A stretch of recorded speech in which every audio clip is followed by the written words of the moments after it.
नमस्कार दोस्तों, आप सभी का स्वागत है हमारे यूट्यूब चैनल बायोलॉजी ज्ञान बाई अखिल सर। आज हम लोग जानेंगे एक महत्वपूर्ण टॉपिक के बारे में जिसका नाम है कंपोनेंट ऑफ ब्लड।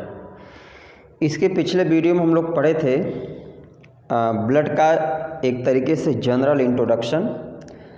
आज की वीडियो में हम लोग जानेंगे कंपोनेंट ऑफ ब्लड कौन कौन से हैं और डिटेल में जानेंगे प्लाज्मा और आरबीसी के बारे में। देखिए,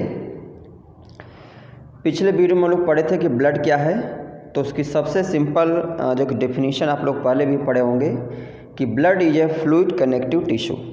मतलब ब्लड क्या है? तरल संयोजी ऊतक है। कहने का तात्पर्य है कि ब्लड एक ऐसा टिश्यू है, ऊतक है, जो तरल अवस्था में, लिक्विड अवस्था में होता है। और कनेक्टिव कहने का मीनिंग क्या है कि ब्लड हमारे तमाम जो बॉडी पार्ट्स हैं, सेल को सेल से, टिश्यू, आर्गन, सबको एक दूसरे से कनेक्ट करने का काम करता है, इसलिए इसको हम कनेक्टिव टिश्यू बोलते हैं। अब टिश्यू क्या है? आप लोग इंटर में ही पढ़ा होगा, इसके पहले जान भी रहे होंगे। टिश्यू जिसको हम लोग हिंदी में ऊतक बोलते हैं, meaning group of cells which are same in structure, function and origin. Means कोशिकाओं का ऐसा समूह जिसकी उत्पत्ति, संरचना और कार्य तीनों समान हो, तो ऐसे ग्रुप ऑफ सेल को हम लोग क्या बोलते हैं? ऊतक बोलते हैं। इसके बाद हम लोग जाने थे कि जो ब्लड है वो जनरली रेड कलर का होता है। और रेड कलर का क्यों होता है? तो उसका आंसर हम लोग पहले से जान रहे हैं, हीमोग्लोबिन के कारण। हीमोग्लोबिन क्या एक जो कॉन्जुगेटेड प्रोटीन है। हीमोग्लोबिन में हीम है आयरन जो कि फेरस के रूप में होता है, Fe+2। और ग्लोबिन क्या है? ग्लोबिन कॉन्जुगेटेड प्रोटीन है। ग्लोबिन में 2 अल्फा चेन और 2 बीटा चेन होते हैं। एक अल्फा चेन 141 अमीनो एसिड से मिलकर बनी होती है और एक बीटा चेन 146 अमीनो एसिड से। तो इसको अगर टोटल हम करें, दोनों को मिला के 2 अल्फा 2 बीटा, तो एक हीमोग्लोबिन मालिक्यूल जो है वह 574 अमीनो एसिड से बना होता है। इसके बाद ब्लड फॉर्मेशन की जो मतलब प्रक्रिया है, तो ब्लड फॉर्मेशन होता कहाँ पर है? तो हम लोग वहाँ पे पढ़े थे कि लीवर और स्प्लीन की अगर हम लोग बात करें, तो एक टर्म वहाँ पढ़े थे कि अर्ली एम्ब्रियोनिक स्टेज की अगर हम लोग बात करें तो यॉर्क सैक में, और 3 से 9 महीने के आसपास की उम्र में देखें तो लीवर और स्प्लीन में, और आफ्टर बर्थ बोन मैरो में ब्लड का फॉर्मेशन होता है। और जिस सेल से इसका फॉर्मेशन या टिश्यू से इसका फॉर्मेशन होता है उसको हम लोग हीमेटोपोइटिक स्टेम सेल कहते हैं या हीमेटोपोइटिक टिश्यू कहते हैं। और इस पूरे प्रोसेस को हम लोग जो कि हीमेटोपोइसिस कहते हैं। इसके बाद हम लोग अगर कंपोजिशन की बात करें तो ब्लड के 2 कंपोनेंट हैं। पहला प्लाज्मा, ये टोटल ब्लड का 55% होता है। और दूसरा कंपोनेंट है ब्लड सेल्स या ब्लड कार्सेल्स, जो टोटल ब्लड का क्या है? 45% है। अगर हमको डिफाइन करना, बताना हो तो सिंपली प्लाज्मा का मीनिंग क्या हो गया कि ब्लड माइनस ब्लड कार्सेल्स। ब्लड से अगर हम लोग ब्लड कार्सेल्स को, आरबीसी, डब्ल्यूबीसी, प्लेटलेट्स को निकाल दें तो जो कंपोनेंट बचेगा उसको हम लोग प्लाज्मा बोलते हैं। प्लाज्मा अगर देखा जाए तो एक तरल येलो कलर का स्लाइटली एल्कलाइन जो कि सब्सटेंस होता है, जिसमें 90% वाटर होता है और 10% में organic component, inorganic component, vitamins, hormones, waste material, तमाम सारी चीज़ में पाई जाती हैं। ब्लड का जितना भी फंक्शन होता है, ट्रांसपोर्टेशन ऑफ O2 हो, चाहे ट्रांसपोर्टेशन ऑफ CO2 हो, ट्रांसपोर्टेशन ऑफ जो कि वेस्ट मटेरियल हो, न्यूट्रिएंट हो, ब्लड क्लॉटिंग हो, जो रेगुलेशन ऑफ मतलब बॉडी टेम्परेचर हो, pH हो, सब के सब फंक्शन जो ब्लड के द्वारा परफॉर्म होते हैं वो प्लाज्मा के ही क्या है? फंक्शन है। मतलब प्लाज्मा ही क्या एक तरीके से माध्यम प्रोवाइड करने का काम करता है। ब्लड सेल्स की अगर हम लोग बात करें तो ब्लड सेल्स में आरबीसी हैं, डब्ल्यूबीसी हैं और जो कि प्लेटलेट्स। तो आज के वीडियो में हम लोग प्लाज्मा के बारे में डिटेल में और आरबीसी के बारे में डिटेल में जानेंगे। अगले वीडियो में हम लोग डब्ल्यूबीसी और प्लेटलेट्स के बारे में जानेंगे। अब हम लोग एक एक करके टॉपिक पर आते हैं। देखिए, ब्लड के बेसिकली हम लोग पढ़े अभी 2 कंपोनेंट हैं, प्लाज्मा 55% और ब्लड सेल्स या ब्लड कार्सेल्स 45%। तो अब ये जो प्लाज्मा है जो अभी हम लोग पढ़ें, तो प्लाज्मा टोटल ब्लड का 55% है और ब्लड सेल्स क्या है? टोटल ब्लड का जो 45%। अब प्लाज्मा की अगर हम लोग जो कि बात करें तो टोटल ब्लड का ये 55% है, लेकिन प्लाज्मा में 90% क्या होता है, वाटर होता है, 10% में बाकी चीज़ें होती है। अभी हम लोग डिटेल में आते हैं। ब्लड सेल्स हैं टोटल ब्लड का 45%, जिसमें देखिए आरबीसी, जिसको हम लोग रेड ब्लड सेल के नाम से भी जानते हैं, या इसी को हम लोग इरिथ्रोसाइट कहते हैं। देखिए इरिथ्रो का मीनिंग क्या होता है, ग्रीक भाषा का शब्द है। इरिथ्रो मतलब रेड होता है, साइट मतलब सेल, मतलब रेड कलर होने के कारण इसको हम लोग इरिथ्रोसाइट भी कहते हैं। डब्ल्यूबीसी, या जिसको हम लोग वाइट ब्लड सेल के नाम से जानते हैं, या इसी को हम लोग अमीबोसाइट कहते हैं। अमीबोसाइट का मीनिंग ये हो गया कि डब्ल्यूबीसी का शेप इरेगुलर होता, फिक्स नहीं होता, इसलिए इसको हम अमीबोसाइट के नाम से जानते हैं, जैसे अमीबा का शेप इरेगुलर होता है। और इसी को हम लोग ल्यूकोसाइट के नाम से भी जानते हैं। तो ल्यूको मतलब क्या होता है, कलरलेस, साइट मतलब सेल, मतलब इसका कलरलेस होने के कारण हम लोग डब्ल्यूबीसी को ल्यूकोसाइट के नाम से भी जानते हैं। प्लेटलेट्स है इसका नाम, जो है कि इसको हम लोग थ्रोम्बोसाइट के नाम से या मेगा कैरियोसाइट के नाम से जानते हैं। अब हम लोग प्लाज्मा और आरबीसी के बारे में आज डिटेल में जानेंगे। प्लाज्मा क्या है, देखिए प्लाज्मा क्या है। Plasma is a colourless yellow slightly alkaline fluid. मतलब प्लाज्मा क्या है कि येलो कलर का लिक्विड जो कि सब्सटेंस है। अब एक प्रश्न है कि प्लाज्मा का कलर येलो क्यों होता है, तो इसका आंसर है कि बिलिरुबिन के कारण। अब बिलिरुबिन क्या है, तो आप लोग पहले ही जान रहे होंगे कि जो मतलब हीमोग्लोबिन है, हीमोग्लोबिन जब आरबीसी ओल्ड हो जाती हैं तो आरबीसी का जब डिस्ट्रक्शन होता है, तो डिस्ट्रक्शन के बाद आरबीसी के जो आयरन होता है वह लीवर में जाके स्टोर होता है, फ्रेश हीमोग्लोबिन के फार्मेशन में यूज होता है। और जो ग्लोबिन मालिक्यूल है, ग्लोबिन का डिस्ट्रक्शन होता है, तो ग्लोबिन मालिक्यूल का जब डिस्ट्रक्शन होता है तो ग्लोबिन से ही क्या बनते हैं, बिलिरुबिन और बिलिवर्डिन, दो मतलब पिगमेंट का फार्मेशन होता है। और एक तरीके से बाइल के लिए, बाइल का जो कलर होता है वह इसी कारण बिलिरुबिन और बिलिवर्डिन कारण होता है। तो उसमें जो प्लाज्मा का येलो कलर जो होता है वह किस कारण से होता है, तो बिलिरुबिन पिगमेंट के कारण।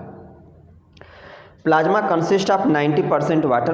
प्लाज्मा में देखिए 55% का 90% में पानी होता है और 10% में अदर सब्सटेंसेज। तो अदर सब्सटेंसेज में क्या क्या हो गया, तो बता रहे से एल्बुमिन है, प्रोथ्रोम्बिन है, ग्लोब्यूलिन है, फूड जो कि मटेरियल तमाम होते हैं, वेस्ट प्रोडक्ट होते हैं, डिजॉल्व गैसेज होती हैं, हार्मोन्स, विटामिन्स, कोलेस्ट्रॉल, एंजाइम, ये तमाम सारी चीज़ें कितने में होती है, 10% में होती है। मतलब प्लाज्मा का 90% ब्लड वाटर होता है और 10% में तमाम सारी चीज़ें होती हैं।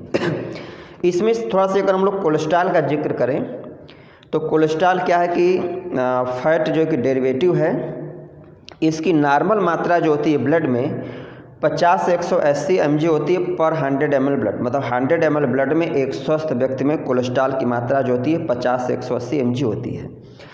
कोलेस्ट्रॉल सेक्स हार्मोन जो कि फार्मेशन के लिए हम लोगों के बॉडी इम्यूनिटी के लिए क्या बहुत आवश्यक है। लेकिन अगर कोलेस्ट्रॉल की मात्रा आवश्यकता से ज़्यादा हो जाए तो कोलेस्ट्रॉल जो है कि हाई ब्लड प्रेशर, ओबेसिटी और ब्रेन हेमरेज या हार्ट अटैक के लिए क्या होता है, जिम्मेदार। अब इसका फार्मेशन कहाँ से होता है हम लोगों के ब्लड में, तो कोलेस्ट्रॉल का फार्मेशन जो होता है आप लोग पढ़े होंगे इंटर में या पहले से जान रहे होंगे, फैटी एसिड, जिसको हम लोग हिंदी में वसी अम्ल कहते हैं। तो फैटी एसिड के दो टाइप आप लोगों ने पढ़ा, saturated fatty acid, unsaturated fatty acid. तो जो सैचुरेटेड फैटी एसिड्स हैं जो हमें एनिमल फैट से जो कि डेराइव होते हैं। सैचुरेटेड फैटी एसिड का मतलब ऐसे फैटी एसिड जिनमें बैकबोन में जो कार्बन होता है, जिनकी बैलेंसी क्या होती है, पूरी, जिनकी संयोजकता पूरी रहती है, इसलिए आसानी से क्या होता है, ब्रेक नहीं होते, न ही किसी रिएक्शन में इन्वॉल्व होते हैं। तो सैचुरेटेड फैटी एसिड के ब्रेकडाउन से क्या होता है, कोलेस्ट्रॉल का फार्मेशन होता है। कोलेस्ट्रॉल जैसा बताया गया हम लोग कि यह सेक्स हार्मोन के फार्मेशन के लिए, इम्यूनिटी के लिए बहुत आवश्यक होता है, लेकिन इसकी नॉर्मल मात्रा 50 से 180 mg तक ही उपयुक्त है। लेकिन इसकी मात्रा जब ज़्यादा हो जाती है हम लोगों के ब्लड में, तो ये क्या होता है कि जो कोलेस्ट्रॉल है वो वाटर इनसॉल्युबल होता है, तो हम लोगों के ब्लड में डिजॉल्व नहीं होता है, तो ये ब्लड वेसल्स में उसके आसपास क्या होता है, वह जमा हो जाता है, जिससे हाई बीपी की समस्या, हार्ट अटैक, ब्रेन हेमरेज की समस्या होती है। हार्ट अटैक में विशेषकर क्या होता है कि कोलेस्ट्रॉल जो होता है वह कोरोनरी आर्टरी में जाकर के जमा हो जाता है, जिससे क्या होता है कि जब हम कोई दुखद ऐसा कोई अचानक कोई ऐसी सूचना मतलब सुनते हैं या जानते हैं, तो इसमें क्या होता है, हम लोगों का जो हार्ट बीट होता है नॉर्मल से ज़्यादा हो जाता है। तो इस केस में कई बार देखा गया कि जो मतलब कोलेस्ट्रॉल है वह हार्ट अटैक का सबसे बड़ा कारण बनता है। तो कई बार पूछा गया कि हार्ट अटैक के लिए सबसे अहम कारक क्या है, तो इसका आंसर है कि कोरोनरी आर्टरी में कोलेस्ट्रॉल की जमा हो जाने से इस प्रकार की समस्या होती है। क्योंकि जब हार्ट बीट बढ़ जाती है तो ब्लड फ्लो नॉर्मली नहीं हो पाता है, और जितने मात्रा में हार्ट को ब्लड चाहिए उतने मात्रा में हार्ट को ब्लड सप्लाई नहीं हो पाता है। तो इस कारण से इसी समस्या देखने को मिलती है। अब अगर हम लोग फंक्शन की बात करें तो जितने ब्लड के फंक्शन है सब के सब फंक्शन क्या है, प्लाज्मा के फंक्शन हैं। अब हम लोग यहाँ पे 8 पॉइंट को ऐसे ही जान लेते हैं सिंपल में। देखिए पहला फंक्शन प्लाज्मा क्या बताना है कि ट्रांसपोर्टेशन। तो देखिए ट्रांसपोर्टेशन में कई सारी चीज़ें आ जाएंगी, जैसे transportation of oxygen from lung to body tissue, transportation of CO2 from body tissue to lung, transportation of waste material, transportation of nutrient, तमाम सारे फंक्शन इसमें। दूसरा है मेंटेन जो कि BP, दूसरा फंक्शन प्लाज्मा का कि ब्लड प्रेशर को मेंटेन करने में हेल्पफुल है, सहायक है। क्योंकि अगर देखा जाए तो प्लाज्मा में क्या 90% वाटर है, इसमें तमाम सारे ऑर्गेनिक इनऑर्गेनिक कंपोनेंट पाए जाते हैं जो हमारे ब्लड प्रेशर को मेंटेन करने में, रेगुलेट करने में सहायक होते हैं। अगला है ब्लड क्लॉटिंग। तमाम ऐसे ब्लड क्लॉटिंग प्रोटीन हैं जो लगभग 11 से 13 फैक्टर हैं जो हम लोगों के प्लाज्मा में जनरली इनएक्टिव अवस्था में पाए जाते हैं। जनरली ये ब्लड क्लॉटिंग फैक्टर जो होते हैं वह हिपेरिन के कारण क्या होते हैं, इनएक्टिव अवस्था में होते हैं। और देखे होंगे आप लोग जब कभी हम लोगों को ब्लड वेसल रप्चर हो जाती है तो एटमॉस्फेरिक एयर के जो कि प्रेजेंस में जो हिपेरिन होता है वह इनएक्टिव हो जाता है, और तब ब्लड क्लॉटिंग फैक्टर क्या होते हैं, एक्टिव हो जाते हैं।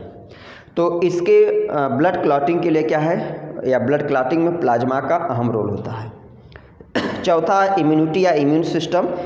इम्यूनिटी आप लोग पढ़े होंगे, इम्यूनिटी एक प्रोसेस है जिसमें किसी भी ऑर्गेनिज्म का जो इम्यून सिस्टम होता है उस ऑर्गेनिज्म के बॉडी को या होस्ट को तमाम प्रकार की डिजीज होने से क्या करता है, प्रोटेक्ट करता है, उसको हेल्दी रखता है। तो एंटीबॉडी या जिसको हम लोग इम्यूनोग्लोबुलिन कहते हैं कि स्पेशल टाइप की प्रोटीन है, और जिसके फार्मेशन में और जिसके ट्रांसपोर्टेशन में प्लाज्मा का बहुत बड़ा रोल होता है। तो मतलब प्लाज्मा का एक फंक्शन क्या हो गया, हमारे इम्यून सिस्टम को हेल्दी रखना या हमारे शरीर को इम्यूनिटी प्रोवाइड करना। अगला रेगुलेशन या रेगुलेट जो कि बॉडी टेम्परेचर, मतलब प्लाज्मा बॉडी टेम्परेचर को मेंटेन करने में सहायक है। तो अभी हम लोग पढ़ेंगे प्लाज्मा में 90% क्या है, वाटर है। तो वाटर क्या करता है, हमारे बॉडी टेम्परेचर को कंट्रोल करने में सहायता करता है। अगला पॉइंट है छठा इलेक्ट्रोलाइट बैलेंस। तमाम सारे जो मिनरल्स हैं, खनिज लवण हैं जो हम लोगों के जो मसल जो कंट्रैक्शन के लिए, तमाम एंजाइम के लिए एक्टिवेटर या कोफैक्टर का काम करते हैं, तमाम इसके अन्य फंक्शन होते हैं। तो इनकी मात्रा का को भी बैलेंस बनाए रखना या इनकी मात्रा का प्रॉपर सर्कुलेशन करना प्लाज्मा के द्वारा ही संभव है। सातवां है वेस्ट रिमूवल। अब जितने भी हम लोगों के बॉडी टिश्यू या सेल्स हैं उसमें तमाम बायोलॉजिकल प्रोसेस के द्वारा वेस्ट मटेरियल या अपशिष्ट पदार्थ बनते हैं। तो इन अपशिष्ट पदार्थ का ट्रांसपोर्टेशन ओरिजिन साइट से जो किडनी तक किसके द्वारा होता है, प्लाज्मा के द्वारा होता है। तो मतलब अपशिष्ट पदार्थ को या जो है कि बॉडी सेल या टिश्यू से निकाल करके किडनी तक फिल्ट्रेशन तक पहुंचाने में हेल्प करता है। और आठवां पॉइंट है रेगुलेशन ऑफ पीएच। हम लोग के शरीर में या किसी भी ऑर्गेनिज्म में जो तमाम सारी बायोलॉजिकल प्रोसेस होती है वो एक निश्चित पीएच पर होती है, क्योंकि प्रत्येक एंजाइम एक निश्चित पीएच पर ही एक्टिव होती है। तो प्लाज्मा में क्या है कि तमाम सारे मतलब कि मिनरल हैं, विशेषकर अगर हम लोग बात करें तो H+ आयन और OH- आयन, हाइड्रोजन आयन और हाइड्रोक्सिल आयन, ये दोनों आयन क्या करते हैं, पीएच को मेंटेन करने में सहायक होते हैं। तो प्लाज्मा के एक फंक्शन ये भी हो गया कि हम लोगों के ब्लड के पीएच को या हम लोगों के बॉडी के पीएच को 7.4 को मेंटेन करने में सहायक है। अब हम लोग इसके दूसरे पार्ट पे आते हैं, RBC क्या है। देखिए RBC नाम से देखा जाए अगर तो इसको हम लोग रेड ब्लड सेल के नाम से जानते हैं। इसका कलर रेड क्यों होता है, तो अभी हम लोग पढ़े हीमोग्लोबिन कारण। तो रेड ब्लड सेल्स जो होती हैं, रेड कलर सेल्स जो होते हैं मोस्ट एबुंडेंट इन ह्यूमन बॉडी, मतलब हम लोगों के शरीर में, मनुष्य के शरीर में सबसे ज़्यादा मात्रा में पाए जाने वाली क्या सेल है। हम लोग शरीर में जो तमाम सारी जो सेल्स हैं उनमें सबसे ज़्यादा मात्रा जो होती है किसकी होती है, RBC की होती है, रेड ब्लड सेल की होती है। एक इम्पॉर्टेंट पॉइंट यह है कि in fish amphibian reptile bird, मतलब फिश एम्फीबियन रेप्टाइल बर्ड में आरबीसी जो होती हैं ओवल कलर की, ओवल शेप में, बाई कॉनकेव और न्यूक्लिएटेड। ये बहुत इंपॉर्टेंट पॉइंट है, ओवल, बाई कॉनकेव और न्यूक्लिएटेड। किस में आरबीसी होती है? फिश में, एम्फीबियन में, रेप्टाइल में, बर्ड में। लेकिन ह्यूमन मैमल्स में या ह्यूमन बीइंग की अगर हम लोग बात करें तो ह्यूमन बीइंग में आरबीसी जो होती है सर्कुलर, बाई कॉनकेव और डी न्यूक्लिएटेड। ये बहुत इंपॉर्टेंट पॉइंट है कि आरबीसी क्या होती है, हम लोगों में डी न्यूक्लिएटेड होती है, इन न्यूक्लिएटेड जिसको हम लोग बोल सकते हैं। हाँ, एक कई बार पूछा गया कि इमैच्योर आरबीसी और मैच्योर आरबीसी। अगर बात हो कि इमैच्योर आरबीसी की, तो इमैच्योर आरबीसी क्या होती है? न्यूक्लिएटेड होती है। और जब आरबीसी मैच्योर होती है तो उसके अंदर से न्यूक्लियस के अलावा जो तमाम कोशिकांग होते हैं गायब हो जाते हैं, क्योंकि आरबीसी का बेसिकली फंक्शन क्या है? Transportation of oxygen. तो उसके अंदर जितना स्पेस होगा वह अधिक से अधिक ऑक्सीजन को कैरी करने की कैपेसिटी रख सकता है। हाँ, इसमें भी जितने भी जो कि मतलब मैमल्स हैं उसमें अगर हम लोग कैमल और लामा की बात करें तो अपवाद में हैं। इनमें मैच्योर जो आरबीसी होती हैं उनमें न्यूक्लियस जो है कि पाया जाता है। लेकिन हम लोगों में मैच्योर आरबीसी की बात करेंगे तो यह ई न्यूक्लिएटेड या डी न्यूक्लिएटेड होती है। लेकिन इमैच्योर की अगर आरबीसी की बात करेंगे तो न्यूक्लिएटेड होती है। आरबीसी का हम डायमीटर की बात करें तो 7 से 8 म्यूम आरबीसी का डायमीटर है। किसकी मात्रा की अगर हम लोग बात करें तो लगभग 5 मिलियन या 5.5 मिलियन पर क्यूबिक मिलीमीटर, मतलब 1 क्यूबिक मिलीमीटर ब्लड में आरबीसी की मात्रा 5 से 5.5 मिलियन होती है मेल में, और फीमेल में 4 से 4.5 या कहें 4 से 5 मिलियन जो है कि फीमेल में पर क्यूबिक ml में होती है। हाँ, आरबीसी के डिस्ट्रक्शन को हम लोग क्या कहते हैं? तो हीमोलिसिस। हीमोलिसिस क्या? हीमोलिसिस एक प्रोसेस, मीनिंग जब आरबीसी के डिस्ट्रक्शन को हम लोग किससे इंडिकेट करते हैं? टर्म से हीमोलिसिस। पॉलीसाइथेमिया क्या कई बार पूछा गया? पॉलीसाइथेमिया मीनिंग अगर आरबीसी के संख्या में अचानक बहुत तेज़ी से अगर इंक्रीजमेंट हो तो इस समस्या को हम क्या बोलते हैं? Polycythaemia. Abnormal increase in RBC polycythaemia के नाम से जानते हैं।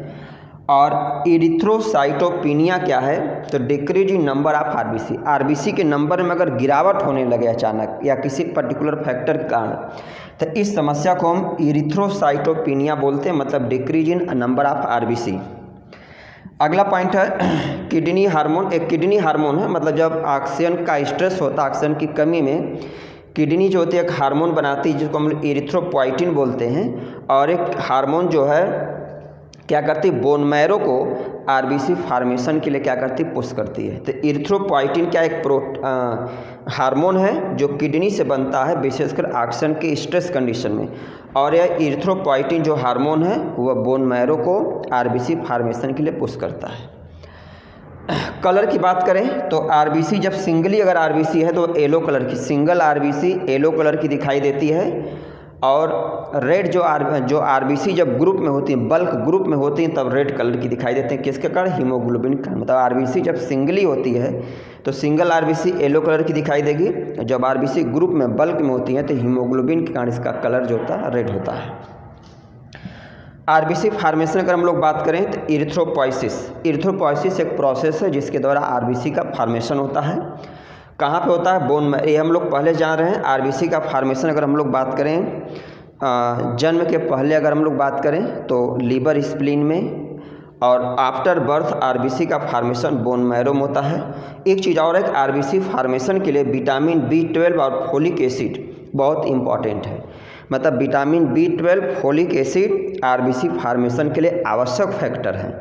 अगर किसी में विटामिन B12 और फोलिक एसिड की कमी होती है तो इसकी कमी से ऐसे पेशेंट में एनीमिया की समस्या आ जाती है। तो ये बहुत इंपॉर्टेंट फैक्टर है, ठीक है, कि आरबीसी फार्मेशन के लिए कौन विटामिन? तो विटामिन B12 और फोलिक एसिड की ज़रूरत पड़ती है। एक क्वेश्चन और पूछा गया कि ग्रेवयार्ड ऑफ आरबीसी किसको कहते हैं? मतलब आरबीसी की कब्रगाह। तो आरबीसी की कब्रगाह के नाम से हम लोग स्प्लीन को जो कहते हैं। इसका मीनिंग जब आरबीसी ओल्ड हो जाती हैं तो स्प्लीन में इनका डिस्ट्रक्शन होता है। लाइफ स्पैन की बात करें आरबीसी का जीवन काल, तो आरबीसी का जीवन काल लगभग 120 दिन होता है। येलो कलर प्लाज्मा का किस कारण से होता है? तो येलो कलर जो प्लाज्मा है उसका कलर जो कि बिलिरुबिन के कारण होता है। If it not excreted fully, अगर जो है कि बिलिरुबिन का प्रॉपर वे में एक्सक्रीशन नहीं हो पाता है तो बिलिरुबिन क्या होती है, हम लोग के बॉडी सेल्स में क्या होती है, जमा होने लगती है, हमारे ब्लड में इसकी मात्रा आवश्यकता से ज़्यादा हो जाती है। तो इसी एबनॉर्मलिटी या डिजीज को हम लोग क्या बोलते हैं, जॉन्डिस बोलते हैं। तो जैसा अभी हम लोग 2 मिनट पहले जाने थे, ये इसका फॉर्मेशन कैसे होता है। देखिए जब आरबीसी ओल्ड हो जाती हैं तो उस आरबीसी को स्प्लीन में लाकर के उसको डिस्ट्रक्ट नष्ट कर दिया जाता है। अब नष्ट करने के बाद जो आयरन फेरस के रूप में होता है वह लीवर में जाके स्टोर हो जाता है फ्रेश हीमोग्लोबिन बनाने के लिए। और ग्लोबिन जो मालिक्यूल हो वह डिस्ट्रक्ट होकर के बिलिरुबिन और बिलिवर्डिन का फॉर्मेशन होता है, और जो विशेषकर बाइल पिगमेंटेशन के लिए आवश्यक है। तो उसी में जो बिलिरुबिन है उसी के कारण क्या होता है, प्लाज्मा का कलर जो है कि येलो होता है। अगर बिलिरुबिन का प्रॉपर एक्सक्रीशन नहीं होता है तो इनकी जब मात्रा ब्लड में ज़्यादा हो जाती है तो हम लोगों की स्किन में, जैसे आँख की स्किन सबसे थिन पतली होती है, सबसे पहले दिखाई देता कि व्यक्ति का आँख क्या बिल्कुल पीली दिखने लगे। तो इस एबनॉर्मलिटी को हम क्या कहते हैं, जॉन्डिस कहते हैं। अब हम लोग हीमोग्लोबिन के बारे में अगर थोड़ा सा जान लें तो देखिए हीमोग्लोबिन क्या है, कॉन्जुगेटेड प्रोटीन है, 2 चीज़ों से मिलकर बनी है, हीम और ग्लोबिन। हीम क्या है, आयरन Fe+2 फेरस के रूप में होता है। ग्लोबिन क्या, कॉन्जुगेटेड प्रोटीन है। अब ग्लोबिन जो कॉन्जुगेटेड प्रोटीन है वह 2 अल्फा चेन 2 बीटा चेन से मिलकर के बनी होती है। तो एक अल्फा चेन 141 अमीनो एसिड बनी होती है, एक बीटा चेन 146। तो 2 अल्फा 2 बीटा को कैलकुलेट करेंगे तो एक जो हीमोग्लोबिन एक ग्लोबिन मालिक्यूल जो होगा वह 574 अमीनो एसिड से बना होगा।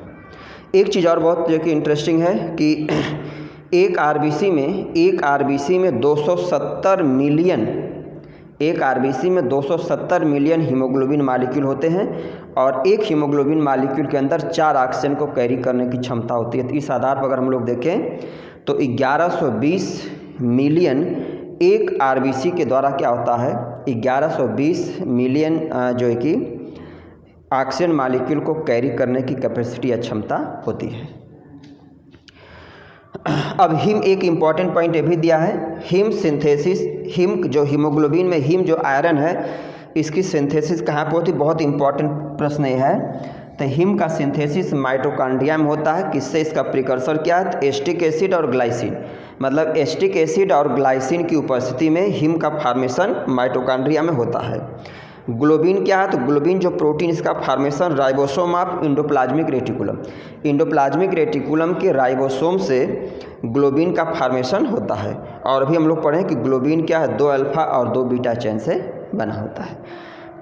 अब अगर हम लोग आज के वीडियो को समरी के रूप में देखें तो देखिए आज के क्या है, ब्लड के हम लोग बेसिकली 2 कंपोनेंट पढ़ेंगे। जाने प्लाज्मा 55% और ब्लड कार्सेल्स क्या होता है, 45% होता है।